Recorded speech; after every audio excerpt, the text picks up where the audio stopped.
नमस्कार दोस्तों, ये है हमारे short and sweet English phrases की सीरीज का नेक्स्ट लेसन। और आज आप सीखेंगे कुछ और मज़ेदार बाइनोमियल पेयर्स जो एंड के साथ जोड़े जाते हैं। जी हाँ, एंड डोंट फॉरगेट कि ये ऐसी फ्रेजेस हैं जो आपकी मदद करेंगी इंग्लिश में कुछ क्विक और इजी फ्रेजेस को याद करने में। मेरा नाम है मिशेल, आप देख रहे हैं लर्नेक्स, जहां हम सीखते हैं English through Hindi. So let's get started. तो दोस्तों, हर लेसन की तरह ज़रूरी है सबसे पहले ये समझना कि बाइनोमियल पेयर्स क्या होते हैं। मैंने आपको पहले भी बताया है, बाइनोमियल पेयर एक ऐसा एक्सप्रेशन है जिसमें दो वर्ड्स एक कंजंक्शन जैसे कि एंड और या बाय के साथ जोड़े जाते हैं, जैसे कि सॉल्ट एंड पेपर। ओके दोस्तों, यहाँ पे याद रखिए, आप सॉल्ट एंड पेपर को अगर पेपर एंड सॉल्ट कहेंगे तो वो करेक्ट साउंड नहीं करेगा। तो यहाँ पे ज़रूरी है कि आप इन वर्ड्स के ऑर्डर को ना बदलिए, आप बोलेंगे सॉल्ट एंड पेपर। ओके, तो ये आपको याद रखना है कि बाइनोमियल पेयर्स में वर्ड ऑर्डर हमेशा फिक्स्ड यानी तय रहता है। तो आइए शुरुआत करते हैं और देखते हैं हमारा आज का पहला बाइनोमियल पेयर। तो दोस्तों, आज का हमारा पहला एक्सप्रेशन है सॉल्ट एंड पेपर, जिसके साथ मैंने आज का लेसन शुरू किया। तो मैंने आपको ऑलरेडी बताया, सॉल्ट एंड पेपर का मतलब होता है नमक और काली मिर्च। पर मुझे पता है कि आप ऑलरेडी ये जानते हैं, इसके सिवा सॉल्ट एंड पेपर का मतलब क्या हो सकता है। वेल, सॉल्ट एंड पेपर का मतलब ब्लैक एंड वाइट भी हो सकता है। जैसे कि अगर किसी व्यक्ति के फेस पे थोड़ी सी वाइट और थोड़ी सी ब्लैक दाढ़ी है तो उसका आप कह सकते हैं, तुम पर ये सॉल्ट एंड पेपर लुक बहुत सूट करता है। This salt and paper looks really good on you. यानी कि उनकी बियर्ड थोड़ी सी ब्लैक और थोड़ी सी वाइट है, इसलिए वो उन पे बहुत सूट करती है। सिमिलरली, अगर किसी ने ब्लैक और वाइट कलर के कपड़े पहने हैं तो भी आप कह सकते हैं, this salt and paper looks great on you. यानी ये सॉल्ट एंड पेपर मतलब ब्लैक एंड वाइट कलर के कपड़े तुम पर बहुत ही कमाल लगते हैं। तो दोस्तों, सॉल्ट एंड पेपर का मतलब सिर्फ नमक और काली मिर्च ही नहीं, सॉल्ट एंड पेपर का मतलब ब्लैक एंड वाइट भी हो सकता है। तो आइए देखते हैं हमारा नेक्स्ट फ्रेज। अब हमारा नेक्स्ट फ्रेज है नाउ एंड देन। इसका मतलब होता है समटाइम्स, यानी कभी कभी। ओके, एक एग्जाम्पल देखते हैं। He is not a big drinker but he enjoys a cocktail now and then. इसका मतलब है वह ज़्यादा ड्रिंक नहीं करता है, पर कभी कभी उसे कॉकटेल बहुत अच्छी लगती है। अब कॉकटेल का मतलब होता है एक ऐसी ड्रिंक जिसमें अल्कोहल हो और साथ में कोई फ्लेवर भी हो, उसको आप कॉकटेल बोलते हैं। ओके, एक और example. Do you play football? क्या तुम फुटबॉल खेलते हो? No, I am not a big fan. I might watch a match now and then. नहीं, मैं बहुत बड़ा फ़ैन नहीं हूँ फुटबॉल का, बस ऐसे ही कभी कभी मैच देख लेता हूँ। तो यहाँ पर मैंने कभी कभी के लिए समटाइम्स की जगह नाउ एंड देन का इस्तेमाल किया, जो कि एक एडवांस फ्रेज है आपकी इंग्लिश को इम्प्रूव करने के लिए। एक और एग्जाम्पल देखते हैं। अगर कोई आपसे पूछे तुम्हारी हॉबी क्या है, व्हाट्स योर हॉबी, आप कहेंगे I like to go for a movie now and then. मुझे कभी कभी फिल्म देखने जाना पसंद है।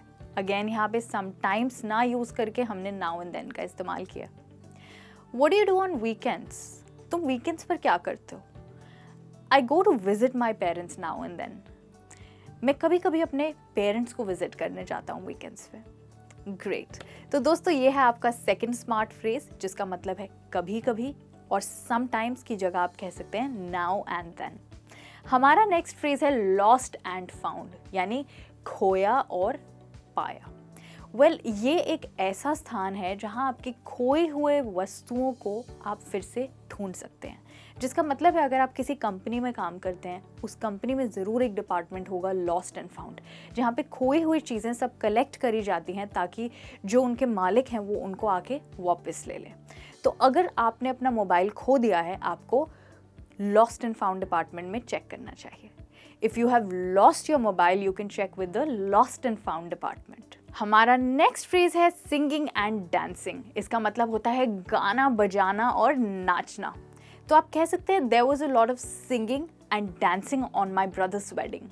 मेरे भाई की शादी पे बहुत नाच गाना हुआ।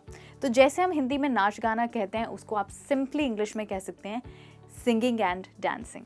दोस्तों, हमारा नेक्स्ट फ्रेज कुछ सॉल्ट एंड पेपर जैसा है, और वो है sugar and spice. Well, sugar and spice का मतलब होता है चीनी और मिर्ची, पर एक्चुअली इसका मतलब है किसी चीज़ में मसाला ऐड करना। ओके तो अगर आप किसी व्यक्ति के लिए कह रहे हैं कि वो शुगर एंड स्पाइस की तरह हैं, तो आप कह रहे हैं कि वो बहुत फ्रेंडली हैं, बहुत ही ईजिली सबसे दोस्त बन जाते हैं। तो इसके लिए एक एग्जाम्पल है, she is all sugar and spice. इसका मतलब है कि वो बहुत फ्रेंडली है। तो एक फ्रेंडली इंसान के लिए आप कह सकते हैं शुगर एंड स्पाइस। अब हमारा अगला फ्रेज है थिक एंड थिन, यानी मोटा और पतला। वेल दोस्तों, इसका मतलब है बुरा समय और अच्छा समय। तो जब आप बुरे समय और अच्छे समय की बात कर रहे हैं तो आप थिक एंड थिन बोल सकते हैं। फॉर एग्जाम्पल आप कह सकते हैं my friend supported me through the thick and thin. मेरे दोस्त ने मुझे बुरे और अच्छे समय में सपोर्ट किया। एक और example, if you really loved him you would have stuck by him through the thick and thin. अगर तुम उससे सच में प्यार करती तो तुम उसके बुरे और अच्छे समय में उसके साथ बनी रहती। दोस्तों यहाँ पे स्टिक बाय हिम का मैंने पास्ट फॉर्म लिया और मैंने कहा है स्टक बाय हिम। तो स्टिक का सेकंड फॉर्म होता है स्टक। हमारा नेक्स्ट फ्रेज है टॉस एंड टर्न। दोस्तों टॉस एंड टर्न का मतलब होता है करवटें बदलते रहना। अब अगर किसी दिन रात को आपको नींद नहीं आ रही है, आप सो नहीं पा रहे हैं, तो आप करवटें बदलते रहते हैं, कभी राइट और कभी लेफ्ट। उसको इंग्लिश में हम कहते हैं टॉस एंड टर्न। मैं जब भी किसी होटल बेड पे सोती हूँ तो मुझे आसानी से नींद नहीं आती, मैं ज़्यादातर करवटें बदलती रहती हूँ। Whenever I sleep on a hotel bed, I can't sleep easily. I keep tossing and turning. अब अगर आपको लगता है कि आपके कोई दोस्त हैं जो ढंग से सो नहीं पाए हैं, उनके लिए आप कहेंगे you look tired, what's wrong? आप बहुत थके हुए दिख रहे हैं आज, क्या हो गया? हो सकता है आपको जवाब में वो बोलें my neighbour was having a party and I was tossing and turning all night due to the noise. मेरे पड़ोसी एक पार्टी कर रहे थे और सारी रात मैं शोर की वजह से करवटें बदलता रहा। अच्छा, और एक चीज़ और, जब मैं कॉफ़ी पीती हूँ सोने से पहले तो भी मैं ढंग से नहीं सो पाती, मैं करवटें बदलती रहती हूँ। If I drink coffee before sleeping I toss and turn all night. Okay और जब आप तनाव में होते हैं दोस्तों, स्ट्रेस्ड होते हैं, चिंता की वजह से सो नहीं पाते हैं, तब भी आप इस फ्रेज़ का इस्तेमाल कर सकते हैं। आप कह सकते हैं I tossed and turned all night because I was stressed. मैं पूरी रात स्ट्रेस की वजह से करवटें ही बदलता रहा। अब हमारा नेक्स्ट फ्रेज है एक खास तरह के कपड़ों के लिए, वो है wash and wear. Well wash and wear कुछ ऐसे कपड़े होते हैं जिन्हें आप धो के सुखा के सीधा पहन सकते हैं, यानी कि आपको उन्हें इस्त्री मतलब आयरन प्रेस करने की ज़रूरत नहीं होती है। ये एक खास तरह के कपड़े होते हैं, इन्हें हम कहते हैं वॉश एंड वेयर। तो आप कह सकते हैं this is a wash and wear shirt, यानी ये शर्ट सीधा धुलने के बाद पहनी जा सकती है, इसको इस्त्री करने की ज़रूरत नहीं है। हमारा नेक्स्ट फ्रेज है नट्स एंड बोल्ट्स। इसका मतलब होता है कुछ करने की प्रक्रिया, यानी कुछ करने का प्रोसेस। तो अगर आप किसी बिजनेस की बात कर रहे हैं और कोई व्यक्ति है जिसको बिजनेस चलाना नहीं आता है, तो आप कह सकते हैं when it comes to the nuts and bolts of running a business she doesn't know much. जब एक बिजनेस चलाने की प्रक्रिया की बात आती है तो उसको उस बारे में ज़्यादा नहीं पता है। तो नट्स एंड बोल्ट्स का मतलब है कुछ करने की प्रक्रिया। हमारा नेक्स्ट फ्रेज है शो एंड टेल, यानी दिखाओ और बताओ।